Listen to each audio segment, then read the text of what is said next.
We're very lucky to have with us live in the studios this morning Dorli Rainey. Dorli Rainey is a longtime local activist and former Seattle mayoral and King County Council candidate, and she's in this morning to talk about her experiences being a local activist. Dorli, thank you very much for coming in and spending time with us this morning.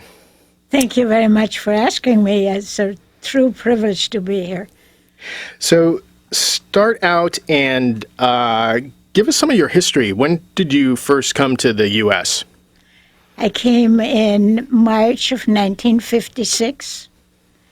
I started up on Capitol Hill in an apartment and looked down over Lakeview Drive, and there was no I-5.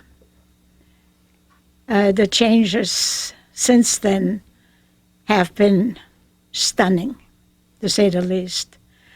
Some of them good, many of them not so good. The parking lots that are now going through our city, like I-5 and I-90 and all these places where cars take over, really is detrimental to the health and welfare of Seattle.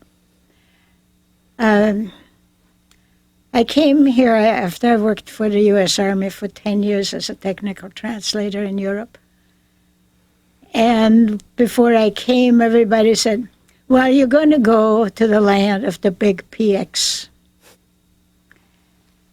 I'm not into chocolate and stuff like that. So what I really was interested in was the freedom of speech, the Constitution.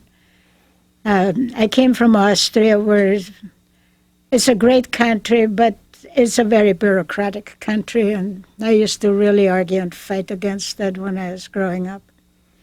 So that really appealed to me, to come here. And when you talk to refugees who get their citizenship, they're not coming here for the big PX. They're coming here for freedom of speech.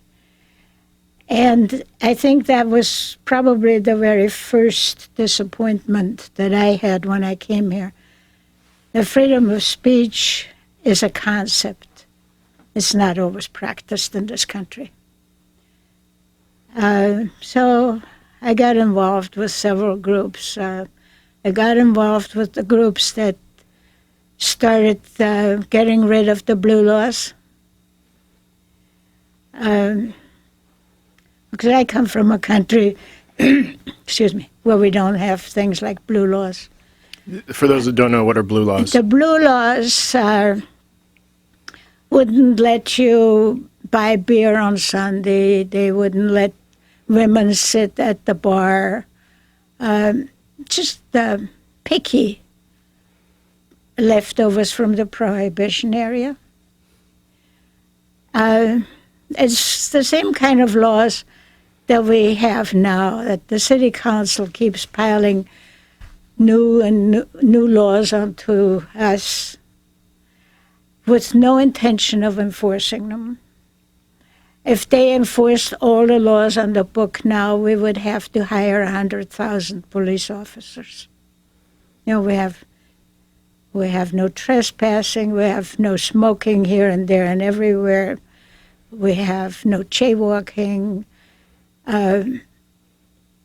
We cannot assault anybody. So now we have to go duplicate that with who cannot assault whom, instead of saying assault is a crime and let's stop it for everybody. So I became kind of disenchanted with the way things are running here.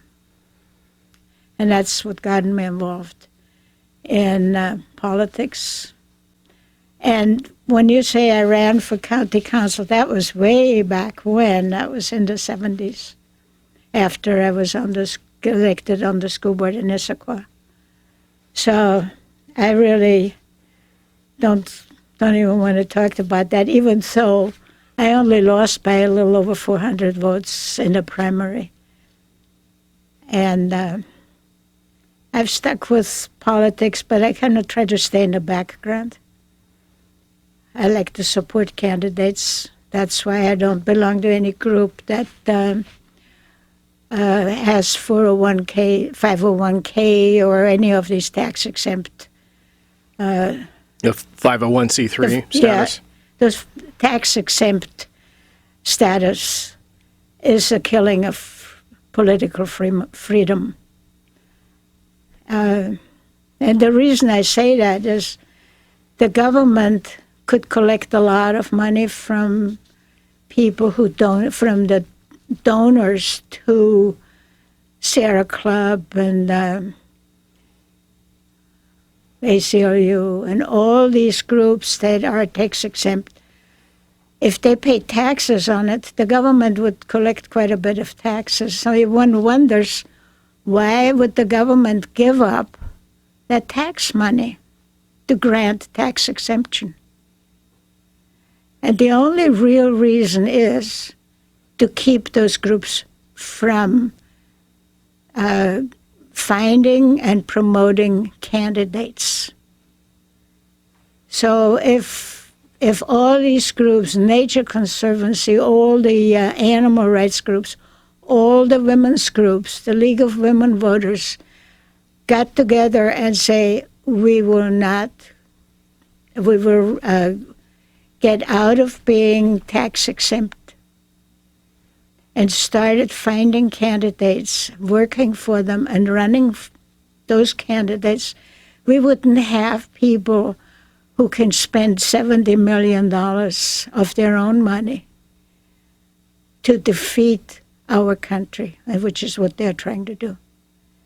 So I really think we need to have a real sea change in how we look at our tax exemption.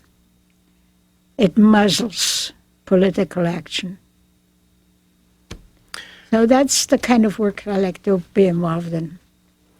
So, without going into details on it, you have run for office at least a couple times. You were on the school board in I was on the school board in Issaquah in the early 70s. And at the end of my term, there were a lot of people who asked me to run for county council. I was involved in something called the Plan around Lake Sammamish. Before that, when I was PTA president, we fought the State Department of Transportation and got the bicycle path around Lake Sammamish. We also moved the freeway over up there at the West Lake Sammamish interchange. You notice that big wall there? That was what we accomplished. It took us 4 years to do that. We worked on, as I said, the plan around Lake Sammamish to avoid runoff into the lake. I've been involved in a lot of these environmental issues, and I got into it when the Republicans in those days cleaned up Lake Washington. And I worked with those people, so I don't really go that much for party label, but now I do. There's been great deterioration in the quality of candidates on the Republican side. But the things that the Republicans in those days that were good things. So that's why I ran for county council, and I lost to Tom Forsyth by 450 votes. I had the endorsement of the PI. I didn't get the Seattle Times, but I had the endorsement of about half of the Democrats in my district, even so I ran as a Republican. And then after that, Mike Lowry won the general election, and the rest is history.